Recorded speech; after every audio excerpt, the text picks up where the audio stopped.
भक्तों, कालिका माँ Adishakti YouTube channel में आप सबका स्वागत है।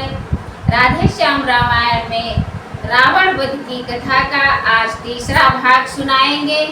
चलिए कथा शुरू करते हैं। कथा शुरू करने से पहले बजरंगबली बाबा का ध्यान करें। बजरंगबली बाबा को राम कथा अति प्रिय है। जय बजरंगबली जय। शांत विभीषण हो गया सुन कर यह उपदेश, उधर युद्ध करने लगे सीतापति अवधेश। रावण कहे उठा तुच्छ बालक, जब पैदल लड़ने आता है तब उससे रथ पर लड़ने में लंका का नाथ ले जाता है। जिस तरह निहत बैरी का वध करना कर्मन योद्धा का, पैदल से रथारूढ़ होकर लड़ना भी धर्मन योद्धा का। यह कहकर रथ को छोड़ दिया, बोला लो मैं भी पैदल हूँ। चुटपुट करने के लिए तुम्हें कल के दिन से मैं बेकल हूँ। आगे को अब बढ़ गया खींच धनुष की डोर, घोर युद्ध होने लगा क्षण में दोनों ओर। बाणों से बाण बिंध रहे थे, ऐसा बानक था बना हुआ, मानो बिता निशा बाणों का था समर सभा पर तना हुआ। पृथ्वी थी लाल निशोणित से तालाल, गलीचा मखमल का तस्थल बना रणस्थल वा, नर्तन था जहाँ वीर दल का। पैदल प्रभु के बाण से गया दशानन हार, भूला पिछले वाक्य को रथ पर हुआ सवार। रथी देख दस शीश को सुरगण हुआ उदास, तब अपना रथ इंद्र ने भेजा प्रभु के पास। बस इसी तरह राम भी रथी हुए, लक्ष्मण भी पास विराज गए। कपि भालू गणों के विकट कटक रथ के चारों दिश साज गए। श्री राघवेंद्र की जय कहकर ठन गई लड़ाई अब भारी। आए हुए किस दल ने वीरता दिखाई अब भारी। शस्त्रों पर शस्त्र खटकते हैं, योद्धा से योद्धा जुटते हैं। रणवा के अंगद हनुमान आगे बढ़ बढ़ कर लड़ते हैं। सब और यही आवाजें हैं, काटो छाटो पकड़ो खाओ। देखो देखो घेरो घेरो, मारो मारो धाओ धाओ। पृथ्वी पर पटने लगे कट कट कर बलवान, मुर्दों की बस्ती बना लंका का मैदान। रघुकुल नायक के बाणों ने रघुकुल की शक्ति दिखाई दी। उस प्रलय काल के धनवा ने खल दल में प्रलय मचाही दी। जो बाण धनुष से चलता था उसके लाखों बन जाते थे। इस तरह राम के काल बाण लाखों के लिए मिटाते थे। आतिशबाजी वाला नार जैसे चिंगारियों का घर है, त्यों ही रावण का एक बाण अनगिनत किरणों का दिनकर है। विज्ञान कला है अति महान, इसको विद्वान मानते हैं। बहुतेरी अगम वस्तुओं को वैज्ञानिक सुगम मानते हैं।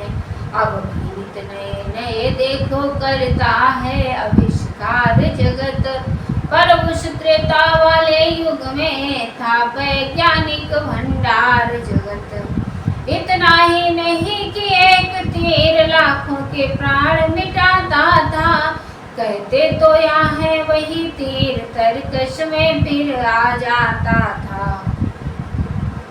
थी उन्नत विज्ञान कला अथवा मंत्रोच्चार था यहाँ, जो भी हो प्रभु के बाणों में बल था या चमत्कार था या, इस प्रकार को दंड से सर जब चले अखंड, समर स्थल में रक्त की सरिता वही प्रचंड, मानो दोनों मद माते दल सरिता के तट दिखलाते हैं, कपि भालु निशाचर मरे हुए जल जंतु समान सुहाते थे, पड़ रहे भंवर थे पहियों के, तैरे थे कछुए ढालों के, पत्ते थे टुकड़े खालों के, छाए विचार थे बालों के, बढ़ बढ़ कर लड़ते थे प्रमुख सुवट, क्षण भर भी नहीं उड़ते थे, वे मानो रण की सरिता में उत्तम तैराक तैरते थे, असुरों का होने लगा जब भीषण संहार, तब तो मानो मृत्यु का हुआ गर्म बाजार, लाशों पर लाश पटी रण बन गया मसान, लंका का मैदान वहाँ था अब प्रेत समान, इस प्रकार 2 दिन रहा घना घोर संग्राम, राम बाण से शत्रु दल आहत हुआ तमाम, अगले दिन रणभूमि से चले निशाचर भाग, लंकापति अवलोक यहाँ हुआ क्रोध से, वह बाण लपलपाते छोड़े कपियों का साहस तोड़ दिया, राघवेंद्र के रथ को भी उत्तर की दिशा को मोड़ दिया, सुग्रीव नील नल अंगद सबको पीड़ित अत्यंत किया, फिर शक्ति बाण मारा तुरंत लक्ष्मण को मूर्छावंत किया, लक्ष्मण भैया के लगी जो ही शक्ति महान, पिछली घटना याद कर बोले कृपा निदान, भाई क्यों मूर्छावंत हुए कुछ अपने बल को याद करो, बैरी सन्मुख है खड़ा हुआ उठकर इसको बर्बाद करो, अब यहाँ सुशेर हकीम नहीं जो औषधि तुम्हें बताएगा, हनुमत पर इतना समय कहाँ जो जीवन भूटी लाएगा, मैं तेरे बल पर लड़ता हूँ क्या तू मुझको हरवाएगा, ओ बांके रघुकुल के छत्री क्या कुल का नाम डुबाएगा, फिर हुआ चेत शक्ति से तू कुछ लाजन तुझे आ रही है, ज्यादा बातों का समय नहीं मेरी भी जान जा रही है,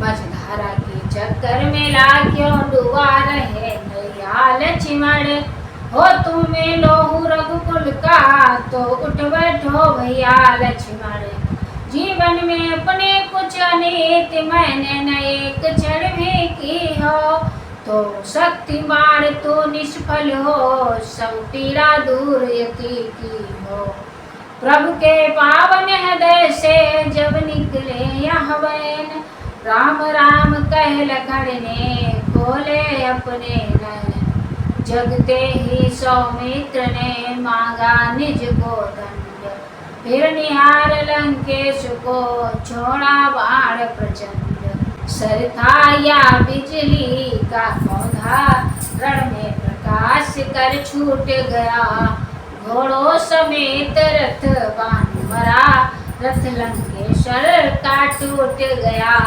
10 मुख 10 शीश दशानन वहाँ पृथ्वी पर गिरा अचेतन हो, कपिबध को दौड़े प्रभु बोले इस भांति न नष्ट दशानन हो, आगे बढ़ कहा उच्च शर में शोभा देता यह कर्म नहीं, मूर्छित बैरी का बंध करना है शूरवीर का धर्म नहीं, इतने में कुछ निश्चय आए ले गए उठा कर रावण को, लंकापुर के घायल घर में पहुंचाया जाकर रावण को, बीती आधी रात तब खोले उसने नैन, देखा चरणों के निकट मंदोदरी बेचैन, पति चरण दबाती हुई नारी हिचकिया मार कर रोती थी, मानो आंसू की बूंदों से